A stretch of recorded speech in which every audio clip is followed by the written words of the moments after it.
Today we're going to turn this relatively nondescript, in fact it says basic bat that costs $14, into Steve's bat from Stranger Things. And it's cosplay safe, or Steve's bat post-battle.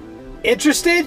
Here we go. $16.99, but with a 20% discount or a 30% discount, which you can get online, you can get this for around $12 to $14. If you were to get this foam bat at this size, this is like a 33-inch. I checked at Amazon, it's like $30, so it's almost twice as much.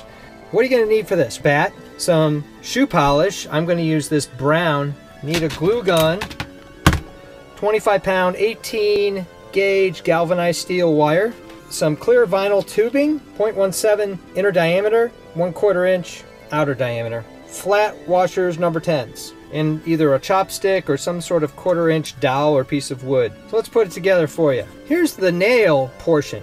It's about 8 inches long, taken and cut them down to 4 inches. Reasoning being is that I'm going to drill some 1/4 inch holes and I'm going to stick them in this way and this way. And what I've done is I've put a segment of wire about between a 3 inch and a 4 inch. I'm just going to put a dowel in there, push it in just enough, and then I'm going to take 2 washers. I'm using rapid fuse glue. You can use any kind of quick drying glue. And I'm going to put a bead around there.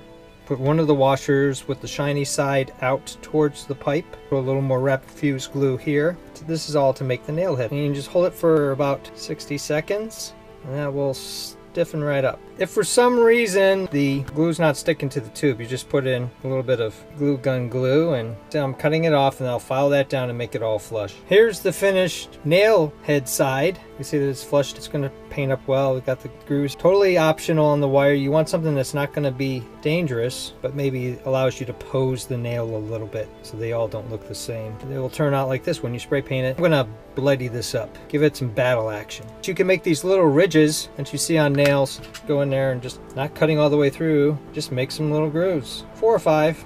Evenly space them out and then do the other side. And then when you spray paint it, it'll really pop. You can see the dowel's a little flat there. I could always fill that in. So what I'm going to try this time is I'm going to make the dowel a little further out and then just cut it down, trim right flush with the washer. While it's drying, I'm going to just take some craft glue and seal the other side. And that just locks down that metal piece, makes it safe. There's a reason why it's called hot glue. It will burn you. And if you don't want to wait for it to cool down, you can just hit it with compressed air. And that will cool it right down. Then just take a pair of scissors and trim it a little bit at a time because it's easier to shave it down than to try to put it back. Once you paint it, it'll look pretty good. Now just make 12 more pairs of these. Now that I've made about a dozen of these, I realized that a 3.5 inch wire is about perfect because you're putting some loops on both ends. It's about halfway into the tube and makes it safe. There are the nails all ready to go. We're going to use rust-oleum bright coat metallic finish. That's one round. Hit it with a couple more coats, and that should be enough. Really don't think that this bat represents Steve's color, so we're going to try this brown shoe shine polish. And this is an idea that I found on Cosplay Chris, and I'll post his website down below. He does a lot of great costumes and cosplay stuff, and I'm going to give this a try. I realize this bat has a fake cloth wrap on it. I could certainly use some hockey tape or cloth tape to go over that so that it blends right in. Most people probably wouldn't even notice it or care.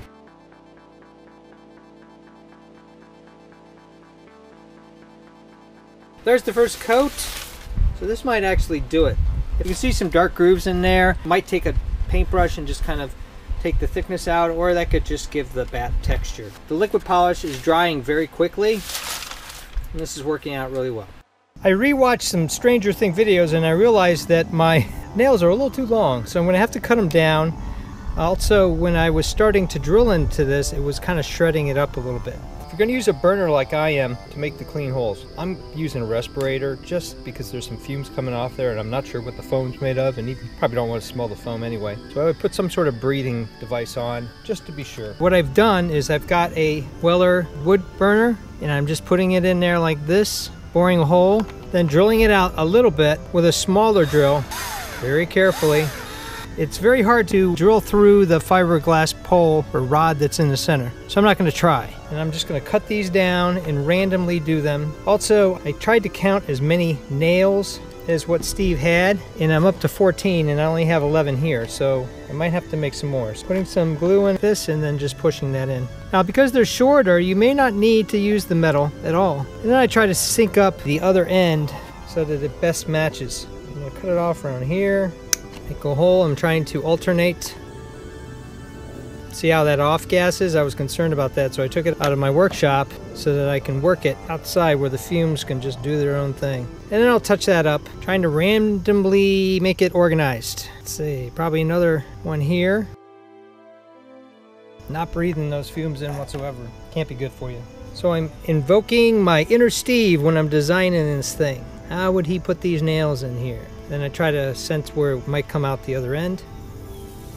See that off gas? It just pushes right out.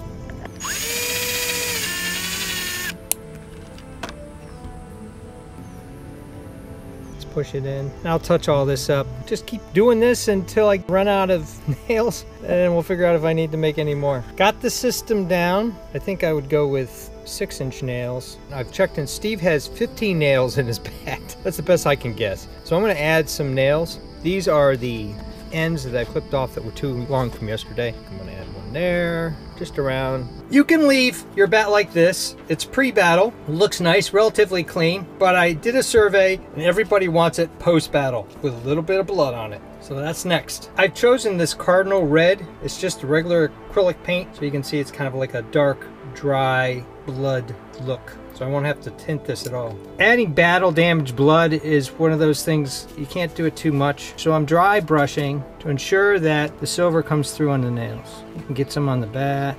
Feel like you got too much on there, just wipe it off with a paper towel. Here's the post-battle bat. For some people this might be overdone. That battle with Demogorgons was very tough. Even got some things in the handle here, a little bit in the wood. This one may has too much on it. You know, maybe Steve doesn't want to put it back in the car completely bloody, so he tries to dry it off a little bit, maybe wash it off. But that blood is sticky. Certainly up to you. You could have left it the way it was before. Thumbs up and comments, always appreciated. Thanks for watching, and stay tuned for more costume builds, wands, bats, coming soon. I'll post them below.